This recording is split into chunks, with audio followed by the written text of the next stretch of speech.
L'idée était de faire converger l'épargne des Français, notamment en assurance vie, avec ce besoin essentiel de la population qui ne trouvait pas assez de logements locatifs correspondant à son niveau de revenus. Et c'est ainsi que nous avons tous travaillé, c'était une œuvre commune, à un statut qui s'appelle le statut du logement intermédiaire.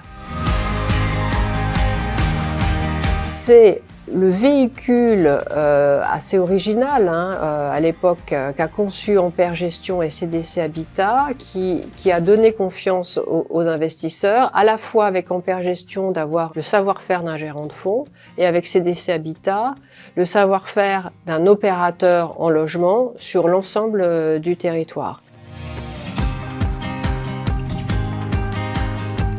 Le but a été atteint, un peu plus de 8000 logements, 16 000 personnes logées. Et ce qui est aussi intéressant, c'est le suivi qu'ont eu Ampère Gestion et CDC Habitat, de tracer entre guillemets et de remarquer que oui, les jeunes ménages étaient bien des gens qui étaient dans notre cible et la réalité est là. Et que par rapport au logement libre, ces populations faisaient quand même une économie de loyer qu'on pouvait chiffrer autour de 1 600 € par an, ce qui n'est pas négligeable.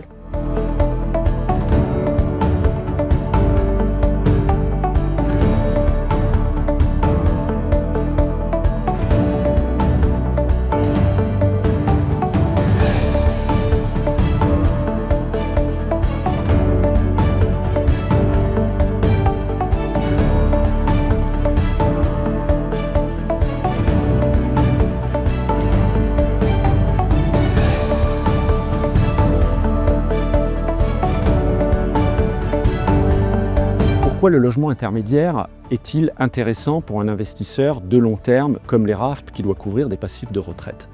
D'abord parce que c'est un actif résilient. Il ne présente pas la même volatilité que le tertiaire ou les commerces par exemple. Ensuite parce qu'il procure des rendements récurrents, adossés au loyer. Et par conséquent, avec la forme d'indexation, même si elle est imparfaite, que ces loyers représentent, vient abonder finalement la couverture de nos engagements. Et donc le sujet central pour nos investissements dans cette classe d'actifs, c'est évidemment que les logements soient occupés, que les loyers soient payés, d'où l'absolue nécessité de pouvoir s'appuyer sur un exploitant fiable et efficace pour assurer la bonne performance de ces actifs. Le potentiel du LLI pour les RAFP, cela nous paraît assez certain. Sur le strict plan financier, nous pensons que, compte tenu de l'ampleur des besoins qui restent à couvrir, c'est une classe d'actifs qui conserve toute sa place dans un portefeuille. Ensuite, la question à laquelle nous sommes confrontés aujourd'hui, c'est la commercialisation de cette offre. Vraiment, la question, c'est est-ce que ces logements sont au bon endroit, présentent les bonnes caractéristiques et sont connus des fonctionnaires et de leurs employeurs. C'est vraiment le sujet sur lequel nous devons nous concentrer maintenant, d'assurer la meilleure pénétration possible de cette offre auprès de son public cible, qui pour nous, naturellement, sont les fonctionnaires, puisque c'est avec leurs cotisations que nous avons investi dans ces logements.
Alors Maïf, investisseur responsable, adresse via sa gestion d'actifs les enjeux environnementaux et sociaux qui figurent dans les statuts de la mutuelle depuis qu'elle est société à mission.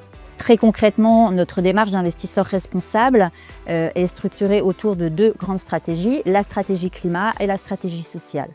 La stratégie sociale a été définie en cohérence avec la stratégie sociale de l'entreprise et cela signifie 2 choses importantes. Elle agit en faveur de l'inclusion et de l'égalité des chances et elle finance des projets ou des entreprises qui vont œuvrer pour faciliter l'accès à l'emploi, à l'éducation, au logement, à la mobilité.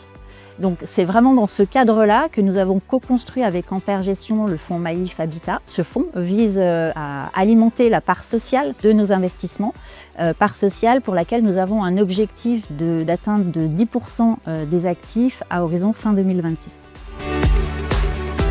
La stratégie de Maïf Habitat repose sur le développement de nouveaux modes d'habitat à destination des trentenaires et des seniors, mais également d'accompagner des exploitants qui veulent mettre en œuvre des formats alternatifs justement à l'accueil par exemple des populations fragiles ou des seniors.